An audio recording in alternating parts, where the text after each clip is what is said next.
रिश्तेदारी की शादी बोल के यहाँ नक्सलाइट एरिया में घुसा दिया। क्या है? क्यों मेंढक की तरह टटर किए जा रहे हो? मैं मेंढक हूँ? मेंढक नहीं हो तो और क्या हो? अरे जब नहीं आना था तो ट्रेन में बैठे ही क्यों?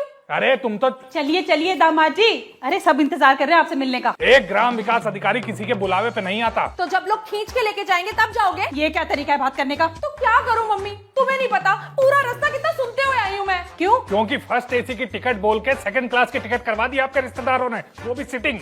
मतलब इतनी दूर से आप? बैठ के आए हैं। अरे तो क्या हो गया बैठ के आए हो? पूरी ट्रेन में अकेले थे क्या तुम? बाकी लोग बैठे नहीं हुए थे? हाँ हाँ, अब तो तुम्हारी जुबान चलेगी। मायका जो आ गया। अरे नहीं नहीं, इसमें मायके वाली कौन सी बात है। और देखिए मेरी बात सुनिए, अगर किसी से कोई गलती हुई ना तो मैं माफी मांगती हूँ आपसे। मैं घर में घुसा तो ये थैला मेरे कंधे पे था, एक आदमी नहीं था जिसने ये थैला पकड़ा हो। थैला ढोए ढोए मेरा कंधा उतर गया। ईंट पत्थर नहीं भरे हुए थे बैग में जो तुम्हारा कंधा उतर गया। ज्यादा माहौल बनाओगी तो अभी ट्रेन पकड़ के वापस चला जाऊंगा। अरे नहीं नहीं दामाद जी, ऐसे मत बोलिए। अगर आप चले जाएंगे तो क्या इज्जत रह जाएगी हमारी समाज में? क्यों इतनी पॉलिश लगा रही हो मम्मी? जिसे जाना है वो जाए। चुप कर, मैं बात कर रही हूँ ना। लो दामाद जी, आप रस ना पियो, गर्मी से आए हो ना, धूप लग गई होगी। लो, अब ये मक्खी गिरा हुआ रस ना पीऊं मैं? मक्खी? अरे दूसरा रस ना लेकर आओ दामाद जी के लिए।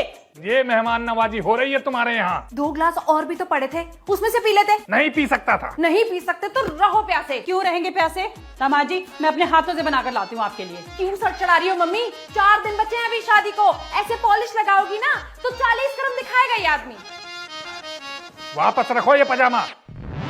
अब बिना पजामा के घूमोगे क्या ना आके? एक ग्राम विकास अधिकारी कभी ससुराल में नहीं नहाता। रखो जल्दी वापस। लेकिन दामाद जी आप ट्रेन से आए हो, थकान हो गई होगी, नहा लोगे तो हल्का महसूस करोगे। बोलो कौन सा तौलिया निकालूं? मैंने कहा ना, कोई तौलिया कोई कपड़ा नहीं निकलेगा, सब रखो वापस। मैं आज शाम की ट्रेन से वापस जाऊंगा।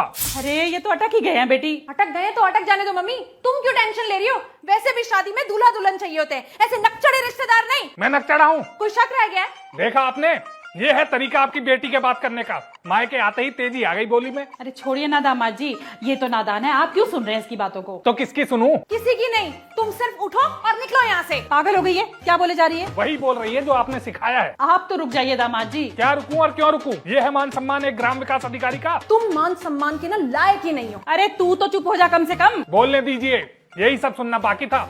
तुम घर आओ फिर बताता हूँ। क्या बताओगे? घरेलू हिंसा करोगे मेरे साथ? एक ग्राम विकास अधिकारी कभी घरेलू हिंसा नहीं करता। कहाँ की बात कहाँ लेके जा रहे हैं दामाद जी आप? छोड़िए ये सब, चलिए मेरे साथ। मैं किसी के साथ नहीं जाने वाला हूँ। आज जो ग्राम विकास अधिकारी की बेइज्जती हुई है वो मैं कभी भूलूंगा नहीं, याद रखिए आप। लो जीजी ने पकौड़े भिजवा दिया आपके लिए, गुस्सा थूको, पकौड़े खाओ। पूरे रास्ते बोलती रही मम्मी मैं कि कोल्ड ड्रिंक ले लो, कोल्ड ड्रिंक ले लो, लेकिन 20 रुपए नहीं निकले इस आदमी की जेब से। लो, पहले मक्खी गिरा हुआ रसना पिलाया, अब ये ठंडे पकौड़े और चटनी के नाम पे ये खाली कटोरी। ये है इज्जत एक ग्राम विकास अधिकारी की ससुराल में। जीजी अरे गरम गरम पकौड़े भिजवा दो दामाद जी के लिए। कोई जरूरत नहीं है अब गरम पकौड़े लाने की, जो होना था हो गया, अब इससे ज्यादा बर्दाश्त नहीं होगा। अब निपटाइए ये शादी और अपनी बेटी को लेके आइए मेरे घर, मैं चला। ऐसा है, ज्यादा ड्रामा करने की जरूरत नहीं है, चुपचाप उठो और जाके नहा लो और बको, जो खाना है वो बच जाएगा। अरे रखो अपने पकवान अपने पास, मैं चला। दामाद जी अरे ये तो सच में चला गया। अरे तो जा रही है तो जाने दो ना मम्मी, मैंने देखा है तुम्हें भी शांति पसंद नहीं है। वैसे भी यहाँ रहते तो एक दिन में 10 कलेश करते। मौसी भी कहेंगी कैसा दामाद लेकर आ गए। तुझे नहीं पता मैंने कितनी डींगे मार रखी थी दामाद जी को लेकर। अब जब सबको पता चलेगा तो कितनी हंसी उड़ेगी मेरी कि इनका दामाद भाग गया। मैंने कहा था डींगे मारने के लिए, अब मुझे नहीं कुछ भी पता, जा रही हूँ मैं नहाने। हाँ। ये नहाने चली गई, वो बैग उठा के चला गया, मैं क्या करूं? अरे बबलू घेर जरा अपने जीजा जी को, अरे रोको कोई।